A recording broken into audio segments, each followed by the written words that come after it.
Donc bonjour mes frères et sœurs, et nous sommes ce matin devant un long chapitre de 44 versets. Je ne sais pas si on va avoir le temps de tout le faire, j'espère que oui. Nous allons prier. Notre Père du ciel, encore ce matin, nous regardons ce chapitre qui va nous laisser sans aucun équivoque. Tu es le maître incontesté de tout ce qui vit, de tout ce qui est. Tu es le seul qui connaît l'avenir de tous les êtres humains sur la terre. Et tu en as le contrôle, autant physiquement que spirituellement. Et Seigneur, ceci ne nous enlève pas notre volonté d'homme, mais ta volonté est au-dessus de la nôtre. C'est pour ça que tu peux prédire l'avenir, c'est pour ça que tu peux faire des promesses. Et nous te demandons ce matin que tu élèves nos cœurs dans la joie et dans l'adoration de te connaître. Au nom de Jésus. Amen. Nous avons vu jusqu'à date un Paul qui a fini par dire dans le dernier chapitre, « Grâce au secours de Dieu, j'ai subsisté jusqu'à ce jour. » Pendant les derniers chapitres, nous avons vu que Dieu a gardé, protégé Paul contre les Juifs, contre les Romains, dans les prisons. Donc Dieu a protégé Paul parce que Dieu avait un plan. Et les êtres humains ne peuvent pas empêcher ce plan. Ni les croyants, ni les incroyants. Son plan va arriver. C'est pour ça que Dieu peut faire des promesses. C'est pour ça que Dieu peut prophétiser l'avenir ou nous révéler l'avenir, parce qu'il n'y a rien au-dessus de lui. Rien n'est plus fort que lui. Rien ne subsiste à sa volonté et à son plan. Et ce matin, nous allons voir que Dieu n'est pas juste au contrôle des êtres humains, mais il est aussi au contrôle des forces de la nature qui pourraient vouloir empêcher qu'on pense, nous, les tornades, les raz-de-marée et les ci et les ça, ou les bombes atomiques, ou les maladies. On pense que les virus peuvent empêcher la volonté de Dieu de s'accomplir. Mais non, Dieu est au-dessus de tout cela. Et dans le chapitre qu'on va voir, après que Paul a été envoyé par Festus, par Bérénice, par Agrippa et par toutes les autorités, finalement ils vont l'envoyer à César, mais ils ne savent pas vraiment qu'est-ce qu'ils peuvent dire pour le condamner, parce qu'il n'est pas condamnable. Il n'a rien fait de mal. Mais on ne sait pas qu'est-ce qu'il y a écrit sur la lettre, en fait du compte, pour l'envoyer à César, mais nous allons voir qu'est-ce qui se passe maintenant après son départ pour Rome. Lisons à partir du chapitre 27, verset 1. Lorsqu'il fut décidé que nous nous embarquerions pour l'Italie, on remit Paul et quelques autres prisonniers à un centenier de la cohorte Auguste nommé Julius. Nous montâmes sur un navire d'Adramite qui devait côtoyer l'Asie, et nous partîmes, ayant avec nous Aristarque, Macédonien de Thessalonique. Le jour suivant, nous abordâmes à Sidon, et Julius, qui traitait Paul avec bienveillance, lui permit d'aller chez ses amis et de recevoir leurs soins. Partis de là, nous longeâmes l'île de Chypre, parce que les vents étaient contraires. Après avoir traversé la mer qui baigne la Cilicie et la Pamphylie, nous arrivâmes à Myra, en Lycie. Et là, le centenier, ayant trouvé un navire d'Alexandre, qui allait en Italie, nous y fit monter.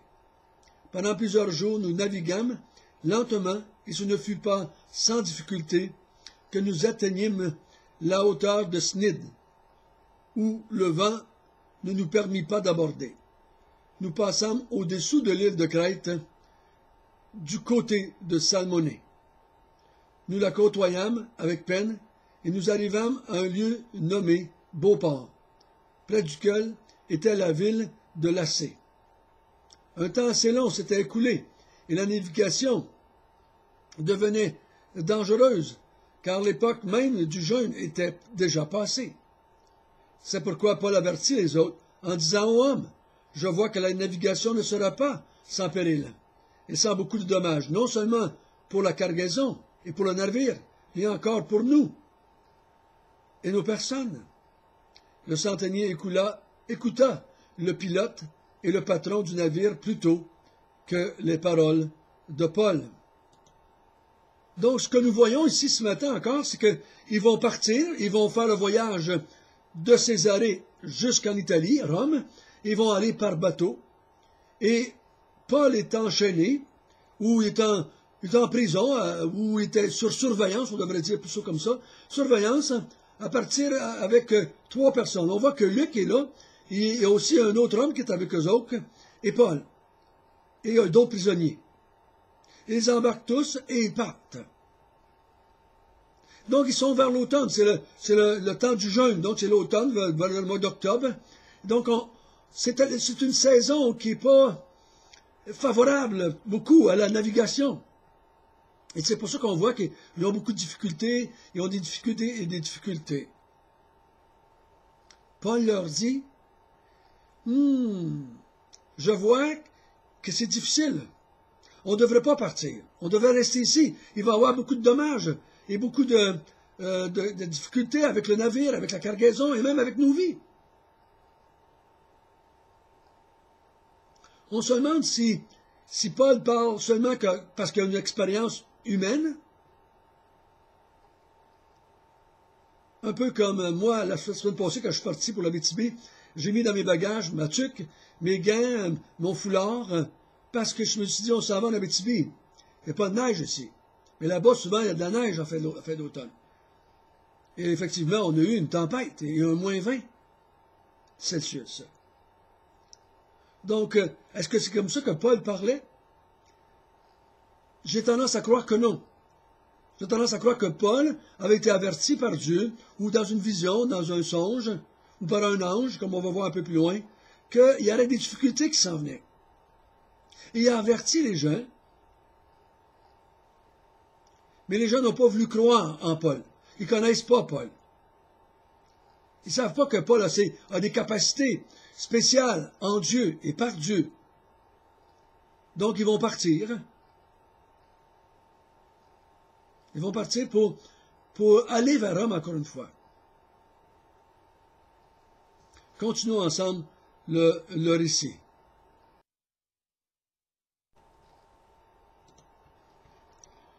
Verset 12.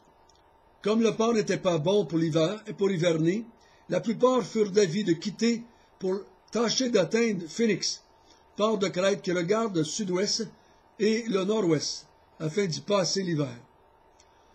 Un léger vent du sud vint à souffler, et, se croyant maîtres de leur dessein, ils levèrent l'ancre et côtoyèrent de près l'île de Crète. Mais bientôt un vent impétueux, qu'on appelle Euraquilon, se déchaîna sur l'île. Le navire fut entraîné sans pouvoir lutter contre le vent, et nous nous laissâmes aller à la dérive.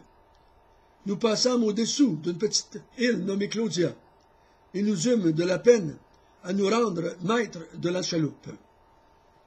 Après l'avoir hissé, on se servit des moyens de secours pour ceindre le navire, et dans la crainte de tomber sur la Syrte, on abaissa les voiles. C'est ainsi qu'on se laissa emporter par le vent. Comme nous étions violemment battus par la tempête, le lendemain on jeta la cargaison à la mer, et le 3e jour nous y lançâmes de nos propres mains les agrès du navire. Le soleil et les étoiles ne parurent pas pendant plusieurs jours, et la tempête était si forte que nous perdîmes enfin toute espérance de nous sauver. Donc, comme Paul l'avait averti, la tempête se déchaîne encore plus fort, et les hommes, le maître du bateau et les matelots, disent, se croyant maîtres de leur dessein, ils partent. Au lieu de prendre au sérieux les avertissements de Paul, ils se croient maîtres, comme la plupart des gens, comme c'était ma façon de vivre avant de comprendre que Dieu était le maître de notre dessein, ils partent. Ils vont essayer de trouver une autre place pour passer l'hiver, plus favorable. Mais le vent se lève. Et c'était pas quelque chose d'imprévisible, c'était quelque chose de connu. C'était comme on dit souvent, c'est un temps d'automne, c'est un temps, ça annonce l'hiver. On sait, ces vents-là n'étaient pas quelque chose qui arrivait jamais. C'était la coutume, à chaque automne, ça l'arrivait. Donc ils sont pris dans la tempête à un point tel qu'il essaie d'attacher, de ceindre le bateau avec des câbles. On jette par-dessus bord tout ce qu'on peut jeter pour alléger le bateau, pour qu'il soit plus haut sur la mer, afin que les vagues rentrent moins dans le bateau.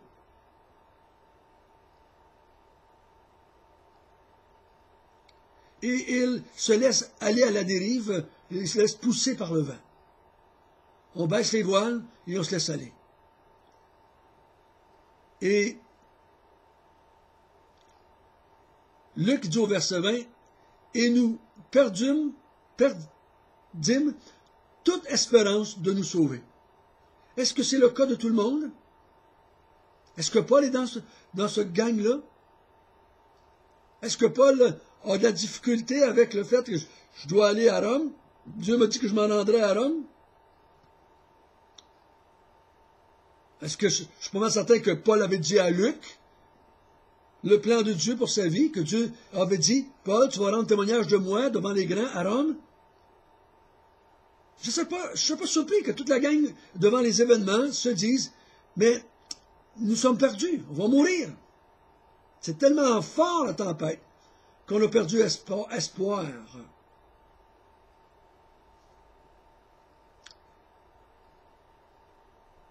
C'est souvent ce que nous faisons, souvent. Dieu nous fait des promesses. Et là, les événements sont tellement durs autour de nous, tout semble dire le contraire, que ce que Dieu a dit n'arrivera pas. Et souvent, on peut perdre courage, on peut perdre notre espérance. Mais regardez bien, maintenant, on va continuer à lire l'histoire. Verset 21. On n'avait pas mangé depuis longtemps, ainsi Paul, se tenant au milieu d'eux, leur dit, « Ô homme, il fallait m'écouter et ne pas partir de crainte, afin d'éviter ce péril et ce dommage. Maintenant, je vous exhorte à prendre courage, car aucun de vous ne périra. Il n'y aura de perte que celle du navire. Un ange du Dieu à qui j'appartiens et que je sers m'a apparu cette nuit. Et m'a dit, Paul, ne crains point, il faut que tu comparaisses devant César. Et voici, Dieu t'a donné tous ceux qui naviguent avec toi. C'est pourquoi, ô homme, rassurez-vous, car j'ai cette confiance en Dieu, qu'il en sera comme il m'a été dit. Mais nous devons échouer sur une île. Le 14e nuit, tandis que nous étions ballottés sur l'Adriatique, les matelots, vers le milieu de la nuit, soupçonnèrent qu'on approchait de quelque terre. Ayant jeté la sonde, ils trouvèrent 20 brasses. Un peu plus loin, ils la jetèrent de nouveau, ils trouvèrent 15 brasses. Dans la crainte de heurter contre les écueils, ils jetèrent 4 ancres de la poupe, en attendirent que le jour avec patience.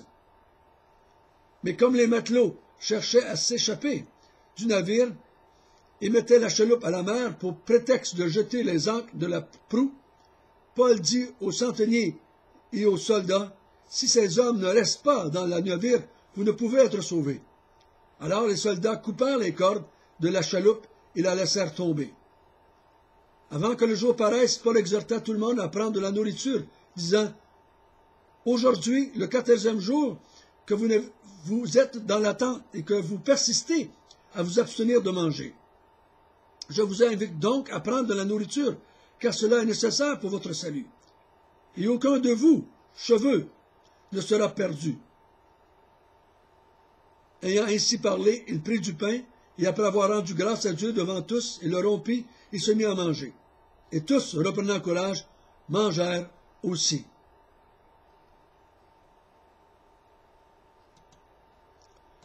Donc Paul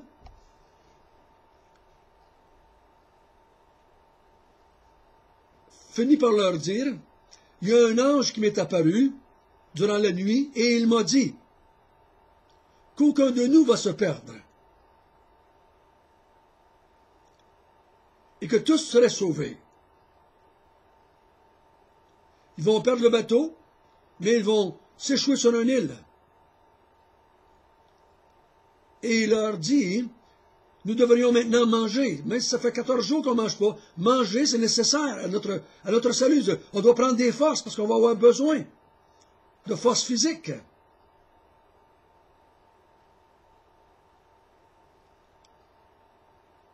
Et Paul met des actions à sa foi, je pourrais dire, parce qu'il croit que ce que Dieu a dit va arriver. Donc, il prend du pain, il va le rompre, il va rendre grâce et il va manger. Et tous ceux voyant en lui quelqu'un qui prend espoir, quelqu'un qui a confiance. Cette fois-là, hein, ils ne vont pas résister à Paul et tout le monde va manger. Et tout le monde, au verset, reprend courage.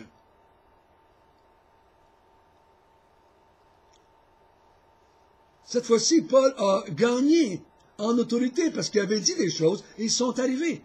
Et on est assez intelligent, et les gens de ce temps-là étaient assez intelligents pour savoir qu'aucun homme pouvait savoir ça. Donc, ils voient en Paul quelqu'un qui est plus qu'un être humain. Non, excusez. Qu'il y a quelque chose en Paul qui est au-delà de l'être humain. Donc, tous ensemble, ils vont manger et ils reprennent courage. Continuons notre histoire. J'aimerais la terminer, s'il vous plaît, ce matin. Nous étions dans le navire, 276 personnes en tout. Quand ils eurent mangé suffisamment, ils allégèrent le navire et jetant le blé à la mer. Lorsque le jour fut venu, ils ne reconnurent point la terre, mais ayant aperçu un golfe avec une plage, ils résolurent d'y pousser le navire s'ils le pouvaient. Ils délièrent les ancres pour les laisser aller dans la mer. Et ils relâchèrent en même temps les attaches des gouvernails, puis ils mirent au vent la voile d'Artimon, et ils se dirigèrent vers la plage. Mais ils rencontrèrent une langue de terre, où ils firent échouer le navire. Et la proue, s'étant engagée, resta immobile, tandis que la poupe se brisait par la violence des vagues. Les soldats furent d'avis de tuer les prisonniers, de peur que quelqu'un d'eux ne s'échappe à la nage.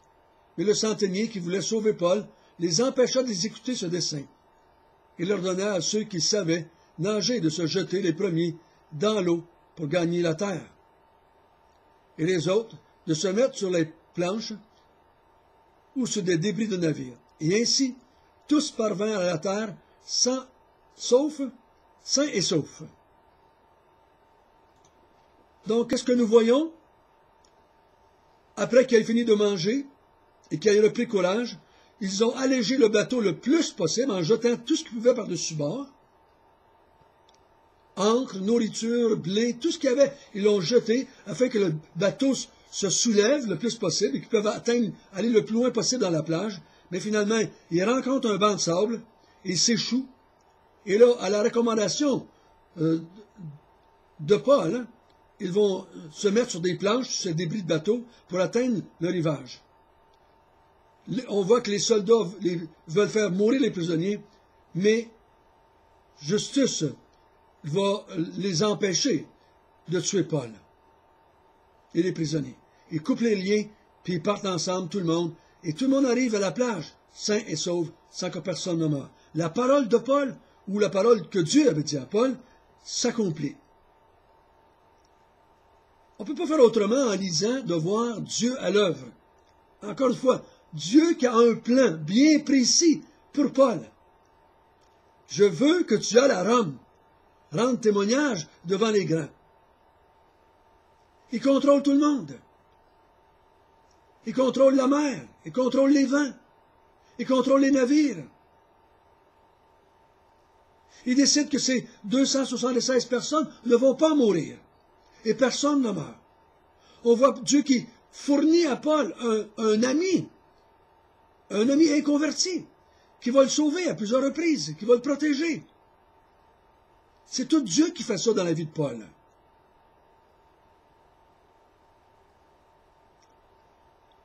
Frères et sœurs, ça c'est notre Dieu, c'est votre Dieu, c'est mon Dieu. Et c'est comme ça qu'il agit avec chacun de nous. Il n'agit pas de même juste avec Paul, il agit de même avec tout le monde. Il contrôle tout le monde. Ça ne veut pas dire qu'on ne fait pas ce qu'on devrait faire. On les voit agir, les matelots, les marins, Paul, Luc. Tout le monde fait ce qu'il devrait faire humainement possible.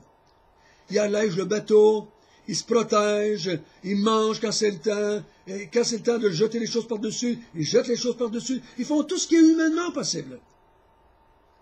Mais on sait qu'au-dessus de tout ce qu'on fait humainement possible, il y a un Dieu qui a un plan. Que lui contrôle les événements que nous, on ne peut pas contrôler. Nous, on se protège de la tempête. Mais lui peut arrêter la tempête. Nous, on se protège de nos ennemis humains. Mais lui peut fournir parmi nos ennemis quelqu'un qui va nous protéger. C'est comme ça dans toute la vie de l'Église, frère et sœurs. Parce qu'ici, n'oublions pas, c'est la vie de l'Église, là. Paul, qui va écrire, qui va continuer à écrire des lettres, qui n'a pas fini peut-être d'écrire son Nouveau Testament. Frères et sœurs, n'oublions pas ça. Vous êtes entre les mains de Dieu. Votre destinée, votre dessein n'est pas dans vos mains, mais dans ses mains. On fait tout ce que nous pouvons, humainement parlant, avec l'intelligence que nous avons, avec ce que nous savons de l'avenir, avec l'économie, on fait tout ce qu'on peut pour notre santé, on fait tout ce qui est possible. Mais on sait que notre Dieu connaît l'avenir et peut changer toutes choses. Notre Père du ciel, merci de nous avoir montré encore une fois que Paul est entre tes mains et que nous sommes entre tes mains. Et je crois que Théophile est venu encore avec une plus grande conviction que ce que l'apôtre Paul et les chrétiens enseignaient au sujet de Dieu, au sujet de Jésus, c'était vrai. Donne-nous d'avoir une foi qui grandit jour après jour, dans notre compréhension de qui tu es et dans notre conviction profonde que ta parole est la vérité. Afin qu'on puisse témoigner devant tous, afin qu'on puisse garder espérance contre tous et envers tout ce qui peut arriver autour de nous, car ta parole s'accomplira. Amen.